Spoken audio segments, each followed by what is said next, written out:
Welcome to views media Telugu.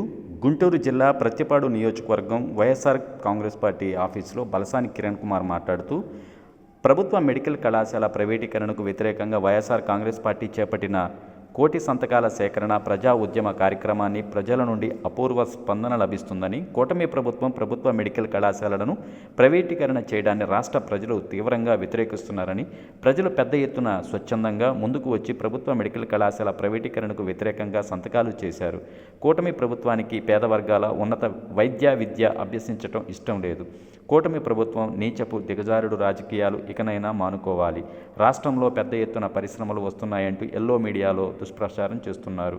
దివంగత ముఖ్యమంత్రి YS Rajasekhara Reddy, మాజీ ముఖ్యమంత్రి వైఎస్ జగన్మోహన్ రెడ్డి పరిపాలన కూటమి ప్రభుత్వం ఆదర్శంగా తీసుకోవాలి. గత 5 ఏళ్ల కాలంలో జగన్మోహన్ రెడ్డి చేసిన మంచిని చెరపాలని చూడటం అవివేకం. జగన్మోహన్ రెడ్డి పరిపాలన రాష్ట్ర ప్రజలు మర్చిపోరు. కూటమి ప్రభుత్వానికి ఇంటికి పంపించేందుకు రాష్ట్రంలో ఎన్నికలు ఎప్పుడు వస్తాయా రాష్ట్ర ప్రజానికం ఎదురు చూస్తున్నారు. కూటమి ప్రభుత్వం ప్రజా వ్యతిరేక విధానాలకు మార్చుకోకపోతే రాష్ట్ర ప్రజలే కూటమి ప్రభుత్వాన్ని మారుస్తారు.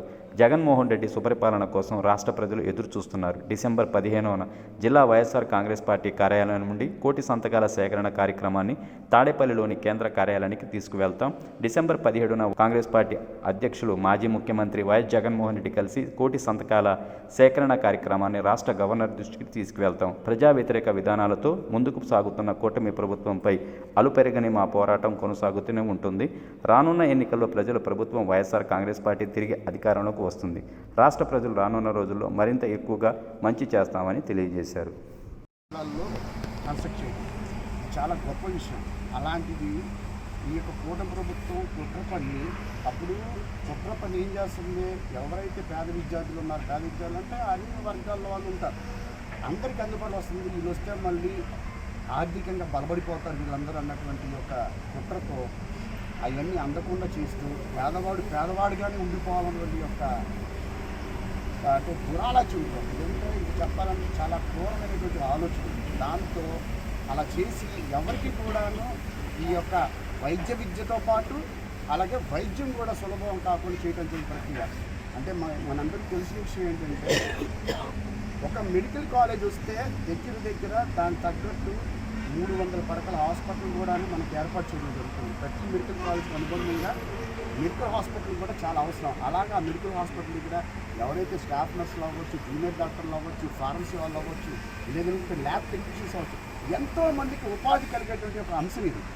అలాంటి దానికి ఒక జిల్లాలో ఒక మెడికల్ కాలేజ్ వచ్చిందంటే ఆ చుట్టుపక్కల ఉన్న ఊళ్ళు ఎంత ఆధారపడి ఎంత ఆర్థికంగా బలపడతారు, చదువుకున్న కాకుండా ఆ డెవలప్మెంట్ అంతా కూడాను ఒక్కసారిగా ఆపివేసి, అంటే ప్రతి జిల్లాలో కూడా ఆపేసేసి ఈ పేద ప్రజల యొక్క పొట్టగొట్టడానికి, వాళ్ళు ఎదగకుండా ఉండడానికి చేసినటువంటి కుట్రగా ఈ యొక్క కూటమి ప్రభుత్వం చేస్తుంది.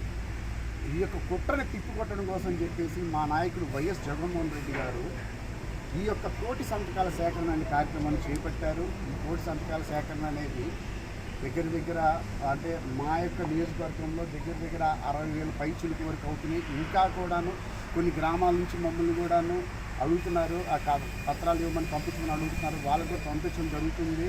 ఇదేదో రేపటితో అయిపోయేదే కాదు. రేపు కార్యక్రమం ఏదైతే చేద్దాం అనుకున్నామో అది ఎలాగో రేపు ఉదయం మేము ఇక్కడ నుంచి ఈ యొక్క ప్రతిపాడు నియోజకవర్గ పార్టీ ఆఫీస్ నుంచి ఇక్కడికి అన్నీ కూడా తీసుకొచ్చి అన్నీ కూడా ఇక్కడ డిస్ప్లే పెట్టడం జరుగుతుంది. రేపు ఉదయం డిస్ప్లే పెట్టిన తర్వాత మీ సమక్షంలో మాట్లాడి ఇది మళ్ళీ జిల్లా ఆఫీస్కి పంపించడం జరుగుతుంది. రేపు చేపట్టబడిన కార్యక్రమం ఇది. అలాగే మళ్ళీ 15వ తారీఖున జిల్లా స్థాయిలో అక్కడి నుంచి మొదలుపెట్టి ఏదైతే ఈ యొక్క జిల్లా స్థాయిలో ఏదైతే ఎన్ని నియోజకవర్గాలు ఉన్నాయో అన్ని నియోజకవర్గాల నుంచి కూడాను ఆ యొక్క వచ్చినటువంటి యొక్క కోడి సంతకాలు ఏదైతే ఉన్నాయో పత్రాలన్నీ కూడాను అవి ఆ రోజు స్టేట్ ఆఫీస్కి మళ్ళీ తరలించడం జరుగుతుంది. తర్వాత మళ్ళీ 17వ రోజున మా నాయకుడు వైఎస్ జగన్మోహన్ రెడ్డి గారు భారీ ఎత్తున రాష్ట్ర స్థాయిలో అన్నీ కూడా ఇవన్నీ తీసుకుని గవర్నర్ గారికి అందజేయడం జరుగుతుంది. ఆ అందజేసే కార్యక్రమం కూడా భారీగా తరలి వస్తారని ఆశిస్తున్నాం. ఎందుకంటే ఇప్పుడు చేపట్టిన కార్యక్రమం గమనిస్తున్నాం. ఓన్లీ వైఎస్ఆర్ కాంగ్రెస్ పార్టీ కార్యకర్తలు మాత్రమే దీనికి సమ్మతి తెలపలే. అందరూ కూడా దీనికి ఏం చేశారంటే స్టూడెంట్స్ కానీ, అంటే వేరే పార్టీ వాళ్ళు కానీ, కొన్ని అనుబంధ విభాగాల వాళ్ళు కానీ వీళ్ళందరూ కూడా బాగా సపోర్ట్ చేసి ఇది జరగకూడదు, ఈ పేద ప్రజలకు అన్యాయం జరుగుతుంది కాబట్టి జరగకూడదు అన్నటువంటి ఒక కృతనిశ్చయంతో అందరూ కూడా బాగా యాక్టివ్గా పాల్గొన్నారు. ఈ యొక్క కార్యక్రమంలో మాకు చూసుకున్నట్లయితే మాకు కాకుమాన మండలం అవ్వచ్చు, కాకుమాన మండలంలో దగ్గర ఒక 8,000 పైచిలుకు, అలాగే పెదనందిపాడు మండలం కూడా 8,000 పైచిలుకు, ప్రతిపాడు కూడా దగ్గర 7,000 చిలుక, అలాగే బట్టి చెరుకులు కూడా ఒక 8,000 పైచిలుకు, అలాగా ఇలాగ రూరల్ మండలంలో డీజిల్లో కూడా దగ్గర 60,000 పైచిలుకు సంతకాలు సేకరించడం జరిగింది. ఇది కూడా డిజిటలైజేషన్ చేస్తున్నాము. డిజిటల్ చేసేసి ప్రాపర్ పద్ధతుల్లో, అంటే ఎంతమంది అయితే ఈ యొక్క ప్రైవేటు కాలేజీల యొక్క అంటే కాలేజీల మెడికల్ కాలేజీల యొక్క ప్రైవేటీకరణ అంశాన్ని ఎంతమంది అయితే వ్యతిరేకిస్తున్నారని చాలా బలంగా చూపించడం కోసం చెప్పి మా యొక్క వైఎస్ జగన్మోహన్ రెడ్డి గారి పిలుపుకి ఈ కార్యక్రమం చేపట్టడం జరిగింది. ఈ కార్యక్రమాన్ని సాధించినటువంటి మా యొక్క నాయకులు, కార్యకర్తలు, మండల స్థాయి నాయకులు, కార్యకర్తలు, అందరు కన్వీనర్లందరికీ కూడాను పేరు పేరున కృతజ్ఞతలు తెలుపుకుంటూ రేపు 10వ తారీఖున రేపు పొద్దున ఉదయం జరిగిన కార్యక్రమాన్ని కూడా మళ్ళీ భారీ సంఖ్యలో పాల్గొని మీరందరూ కూడాను ఈ యొక్క కార్యక్రమాన్ని దిగ్విజయంగా పూర్తి చేస్తున్న మనస్ఫూర్తిగా కోరుకుంటున్నాను. మాజీ ముఖ్యమంత్రి వర్యులు శ్రీ వైఎస్ జగన్మోహన్ రెడ్డి గారు ఇచ్చిన ఒక్క పిలుపు మేరకు రాష్ట్రం మొత్తం కూడా ఏకోన్ముఖంగా ఈ యొక్క గవర్నమెంట్ కాలేజీలన్నింటినీ కూడా ప్రైవేటీకరణ చేయడాన్ని వ్యతిరేకిస్తూ ఇవాళ రాష్ట్రంలోని ప్రజానీకం మొత్తం కూడా ఏకోన్ముఖంగా దీన్ని నిరసిస్తూ 1,000,000 సంతకాల సేకరణ నిర్వహించడం జరిగింది. ఈ 1,000,000 సంతకాల సేకరణలో మరి పౌర సంఘాలు, మరి భేదాభిక్కి జనం, ప్రతి ఒక్క సంస్థలో చెందిన స్వచ్ఛంద సంస్థల వాళ్ళు కూడా స్వచ్ఛందంగా పాల్గొని ఇది మనం అందరం కూడా ప్రతి పౌరుని యొక్క ప్రాథమిక హక్కుని కాలరాచే పరిస్థితుల్లో ఈ కూటమి ప్రభుత్వం ఉందంటే దీనికి ఇంతకన్నా సిగ్గేమన్నా ఉందని స్వచ్ఛందంగా ప్రజలు దగ్గర 1,00,00,000 పైచిలుకు, అంటే ఇదివరకు భారత బంధులు కానీ గత ప్రభుత్వాల్లో చూస్తూ ఉన్నాం. దేశం మొత్తం కూడా 1,00,00,000 సంతకాలు చేస్తే ఎక్కువ అనుకునే పరిస్థితిని ఇవాళ మా నాయకుడు ఒక్క పిలుపు మేరకు ఒక రాష్ట్రంలోనే 1,00,00,000 సంతకాల పైచిలుకు చేసే పరిస్థితి వచ్చింది. ఈ యొక్క కార్యక్రమాన్ని సహకరించిన ప్రతి ఒక్క కార్యకర్తకి, ప్రతి ఒక్క పౌర సంఘాలకి, ప్రతి ఒక్క అభ్యుదయ భావాలున్న మరి సంస్థలకి కానీ వాటందరికి కూడా మేము కృతజ్ఞతలు తెలియజేసుకుంటా ఉన్నాం. రాబోయే రోజుల్లో ఈ పీపీపీ పద్ధతిని మరి విత్డ్రా చేసుకొని ఇది ప్రభుత్వ పరంగా నడుపుతామని ఈ గవర్నమెంట్ ప్రతిపాదించాల్సిన పరిస్థితి. ఎందుకంటే పేదవాడికి కావాల్సింది ఇది 2 దెబ్బ. ఒకటి విద్యతో దెబ్బ కొడతా ఉన్నాం, మరి వైద్యంలో కూడా దెబ్బతిన్నాం. మరి మా నాయకులు చెప్పినట్టు ప్రతి జిల్లాకి ఒకటి మరి పార్లమెంట్ పరిధిలో ఒక హాస్పిటల్ తీసుకురావడం జరిగింది. స్వాతంత్రం వచ్చిన తర్వాత 7 తీసుకొస్తే మా నాయకుడు కేంద్రంతో కొట్లాడి మరి తీసుకొచ్చి మరి 3 సంవత్సరాల్లో కంప్లీట్ చేయడానికి అర్థమైంది. నిన్న మొన్నగానే సంవత్సరంన్నర క్రితం నుంచి నీ ప్రభుత్వం వస్తే కనీసం శంకర విలాస్ బ్రిడ్జి పడగొడతాం నీ వల్ల కాల. మరి 3 సంవత్సరాల్లో వాటిని సీట్లు కేటాయించడం, మరి వాటన్నిటిని ప్రారంభోత్సవం చేయటం, వాటన్నిటిలో విద్యార్థుల్ని తరగతులు మొదలు పెడతాం చేసి ఉన్న పరిస్థితి ఉంది.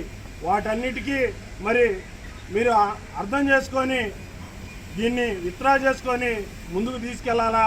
ప్రతి పేదవాడికి నాణ్యమైన విద్య, నాణ్యమైన వైద్యం అందే విధంగా ఈ యొక్క ప్రైవేటీకరణ ఆపాలని మరొకసారి వైఎస్ఆర్ కాంగ్రెస్ పార్టీ తరఫున డిమాండ్ చేస్తూ ఉన్నాం. ధన్యవాదాలు. మెడికల్ కాలేజీ బిల్లులను ప్రైవేటీకరణను వ్యతిరేకిస్తూ వైఎస్ఆర్ కాంగ్రెస్ పార్టీ ఆధ్వర్యంలో గ్రామ స్థాయి నుంచి ఈ రాష్ట్రంలో పెద్ద ఎత్తున కూడా 1,00,00,000 సంతకాల కార్యక్రమాన్ని నిర్వహించి దిగ్విజయంగా పూర్తి చేయడం జరిగింది. ఈ కార్యక్రమానికి సంబంధించి ప్రతి గ్రామంలో కూడా ఒక విశేషమైనటువంటి స్పందన. ప్రజలు కూడా స్వచ్ఛందంగా రాజకీయ పార్టీలను కూడా పక్కన పెట్టి ఎవరైతే కూటమి ప్రభుత్వానికి కూడా ఓటేశారో వారు కూడా వచ్చి ఈ ప్రైవేటీకరణకు వ్యతిరేకంగా సంతకాలు చేసినటువంటి దాఖలాలు కోకొలల్లో ఉన్నటువంటి పరిస్థితులు. అంటే ఈ ప్రభుత్వం చేస్తున్నటువంటి చర్యలను, ఈ ప్రభుత్వం తీసుకున్నటువంటి నిర్ణయాన్ని కూడా వ్యతిరేకిస్తూ ఈరోజు ప్రజలు కూడా స్వచ్ఛందంగా రోడ్లపైనకు వచ్చి ఈరోజు వారి వైఎస్ఆర్ కాంగ్రెస్ పార్టీ చేపట్టినటువంటి కార్యక్రమానికి కూడా మద్దతు తెలపడం జరిగింది. అదేవిధంగా పత్తిపాడు నియోజకవర్గంలో చూసుకుంటా ఉంటే పత్తిపాడు నియోజకవర్గంలో గ్రామ స్థాయిలో నుంచి ఎక్కువ ఉన్నటువంటి గ్రామాలు ఉన్నటువంటి ప్రాంతం ఇది. ఈ రూరల్ ఉన్నటువంటి గ్రామాల్లో కూడా ప్రజలు రైతులు కానివ్వండి, అనేక మంది ప్రజలు కానివ్వండి, ఈరోజు పెద్ద ఎత్తున కూడా వాళ్ళు స్వయంగా పాల్గొని ఈ కార్యక్రమాన్ని జయప్రదం చేయడంలో ముందంజలో ఉన్నటువంటి పరిస్థితి. అంటే ఈ ప్రభుత్వం చేస్తున్నటువంటి కుట్ర అంటే 1,00,000 కోట్ల రూపాయల ఆస్తులను కూడా చంద్రబాబు నాయుడు గారు ఒక ప్రైవేటీకరణకు అంటే ప్రైవేటు పెత్తందారులకు ఈ యొక్క 1,00,000 కోట్ల ఆస్తులు అప్పజెప్పే ఒక కుట్రమైనటువంటి కార్యక్రమాన్ని జగన్మోహన్ రెడ్డి గారు బట్టబగలు చేసి ఈరోజు గవర్నర్ గారికి కూడా ఈ నివేదిక ఇచ్చి ఈ యొక్క రాష్ట్ర ప్రజలకు అండగా ఉండాలని చెప్పని కూడా ముఖ్య ఉద్దేశం తీసుకున్నటువంటి పరిస్థితి. వైఎస్ఆర్ కాంగ్రెస్ పార్టీ అధికారంలో ఉన్నప్పుడు వైఎస్ జగన్మోహన్ రెడ్డి గారు ఒక 2 అంశాలకు కూడా ఎక్కువ ప్రాధాన్యత ఇవ్వడం జరిగింది. ఒకటి వైద్య, ఒకటి విద్య. ఆ విద్యకు కూడా ఎక్కువ ప్రాధాన్యత ఇస్తూ తీసుకున్నటువంటి నిర్ణయంలో భాగంగా ఈ 17 కాలేజీలను కూడా ఆ రోజు చాలా 3 సంవత్సరాల కాల వ్యవధిలోనే కంప్లీట్ చేసినటువంటి పరిస్థితులు, సుమారు 5 కాలేజీలు కూడా ఆల్రెడీ రన్నింగ్లో వచ్చినటువంటి పరిస్థితి. ఇలాంటి పరిస్థితుల్లో కూడా నిన్న చూస్తే మనం ఒక విద్యార్థి నాయకుడు, విద్యార్థులు కూడా దీన్ని వ్యతిరేకిస్తూ, పానుగంటి చైతన్య కూడా దీని మీద ప్రైవేటీకరణను వ్యతిరేకిస్తూ నిన్న పెద్ద ఎత్తున ధర్నా చేస్తే విద్యార్థి లోకం దీన్ని ప్రశ్నిస్తే అతని మీద అక్రమ కేసులు పెట్టి అక్రమంగా అరెస్ట్ చేసి ఈరోజు జైలుకి పంపించి, అంటే లోకేష్ గారు ఒక విద్యాశాఖ మంత్రికి అనర్హుడు అంటానికి ఇంతకన్నా నిదర్శనం ఏమైనా ఉందా అని చెప్పి నేను ప్రశ్నిస్తా ఉన్నాను.